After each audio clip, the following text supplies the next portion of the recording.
A'udzu billahi minasyaitonir rajim. Bismillahirrahmanirrahim. Assalamualaikum warahmatullahi wabarakatuh. Selamat datang sekali lagi ke channel Cikgu Kasim Latif, episod atau segmen ke-11.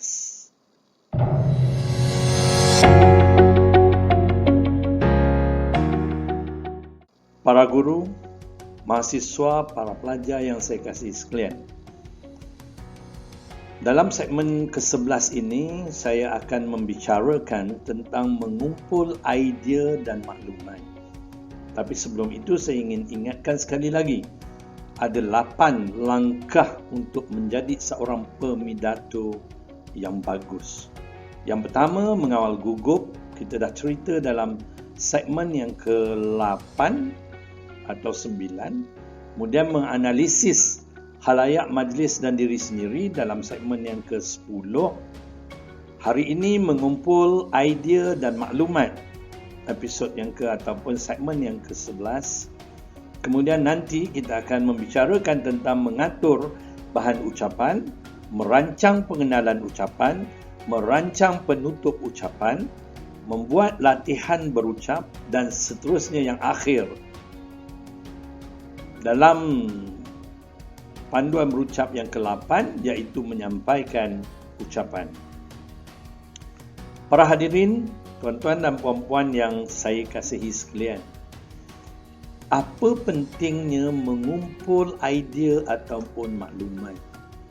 Untuk menjadi seorang pembidato yang dihormati, yang mempunyai kredibiliti yang tinggi, kita mesti menyampaikan sesuatu yang relevan dan valid untuk audiens kita. Pembuktian atau sokongan kepada hujah-hujah atau idea-idea kita amat penting untuk kita jelaskan kepada halayak atau audiens. Yang kedua, jelaskan maksud ataupun idea kita. Yang ketiga, jadikan idea kita mudah diingati. Gunakan bahasa yang mudah, yang simple difahami oleh audiens kita. Yang keempat, jadikan ucapan kita lebih menarik dengan adanya contoh-contoh, petikan-petikan, cerita-cerita, statistik atau data yang boleh kita perolehi. Kita buat definisinya, kita buat perbandingan, kita sampaikan alat-alat bantu supaya audiens kita jelas dengan lontaran idea kita. C adalah maklumat yang boleh diperolehi. Dari mana kita nak dapat data-data ataupun maklumat? Contoh, yang pertama daripada perpustakaan. Rujuk atau pergi ke perpustakaan atau pusat sumber. Di situ adalah gedung ilmu yang sangat banyak. Jadi, rajin-rajinlah untuk menjadi seorang pemidato yang bagus, yang berkaliber. Kita mesti merujuk buku-buku dan banyak bahan lagi. Di perpustakaan besar ada microfilm yang boleh kita rujuk. Contohnya, jika kita nak mencari data melalui akhbar tahun-tahun 50-an, di sana ada untuk kita sampai. Jadi audiens kita akan terpukau dengan data-data yang mereka sendiri tak tahu. Ini yang kita nak sampaikan sebab kita nak menjual idea ataupun ilmu kepada audiens kita. Kita juga boleh dapat nota-nota daripada seminar, kursus atau teks ucapan orang-orang ternama. Perdana Menteri, menteri-menteri, orang-orang atau penulis-penulis di seluruh dunia. Quotationnya ataupun petikan-petikan ucapan ataupun idea mereka boleh kita lontarkan kepada halayak supaya halayak terpegun dengan data, dengan ilmu yang kita ada. Seterusnya, kita boleh mendapat bahan-bahan ataupun maklumat daripada potongan artikel, akhbar, majalah atau fotostat. Kemudian koleksi risalah, buletin ataupun folder, pamphlets daripada agensi-agensi pembangunan, pusat-pusat penerangan negara. memberikan risalah-risalah dan buku-buku kecil yang percuma. Dari situ kita boleh memperoleh banyak maklumat. Tuan-tuan dan puan-puan, selain daripada itu, sumber-sumber lain yang dipikirkan perlu dalam zaman sekarang ini. Sumber lain yang sangat penting dan mudah diperolehi adalah melalui internet. Boleh masuk dalam YouTube. Boleh masuk dalam contohnya Instagram dan sebagainya. Dari situ ledakan maklumat ada untuk kita gunakan.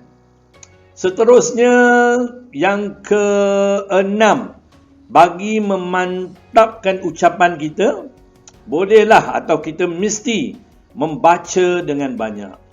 Saya ingat dalam pertandingan pidato yang saya masuk dahulu,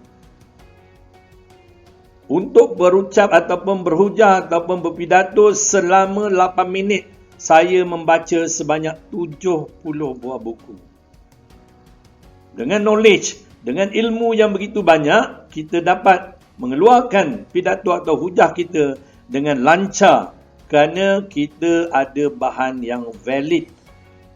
Selain itu, kita boleh juga sebelum melakukan pidato, mungkin seminggu, 2 minggu sebelum, kita boleh menemu ramah orang-orang tertentu. Kalau kita buat cerita-cerita berkaitan dengan pertanian, mungkin kita boleh jumpa dengan petani-petani, tanya apa masalah mereka untuk kita lontarkan semasa pidato kita. Selain itu, kita boleh membuat ataupun mencari kajian-kajian yang telah dilaksanakan. Ini di perpustakaan universiti adalah banyak bahan yang berkaitan dengan kajian-kajian. Atau kita boleh membuat pemerhatian. Selain daripada temu bual, kita buat pemerhatian terhadap tingkah laku manusia dan kita bentangkan dalam pidato kita.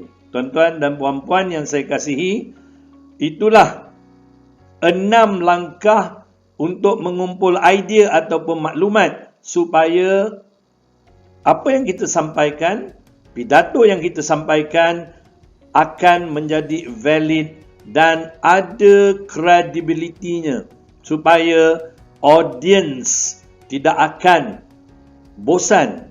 Audiens akan tertarik dengan apa yang kita sampaikan. Kerana sebagaimana saya beritahu terlebih dahulu, audiens datang untuk menimba ilmu, bukan mencari kesalahan. Tetapi sebagai seorang pemidato, kita mesti cekap, mesti ada bahan-bahan yang sesuai.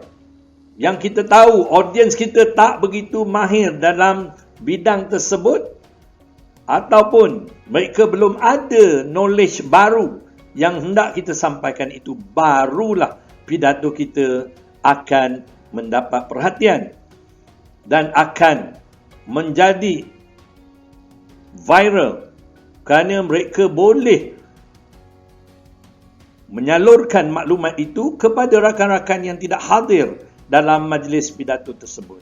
Tuan-tuan dan puan-puan, sekian terlebih dahulu saya ucapkan terima kasih dan jangan lupa subscribe, share dan tekan butang loceng. Jika ada masalah, tuliskan di ruang komen. Sekian. Wassalamualaikum warahmatullahi wabarakatuh. Terima kasih.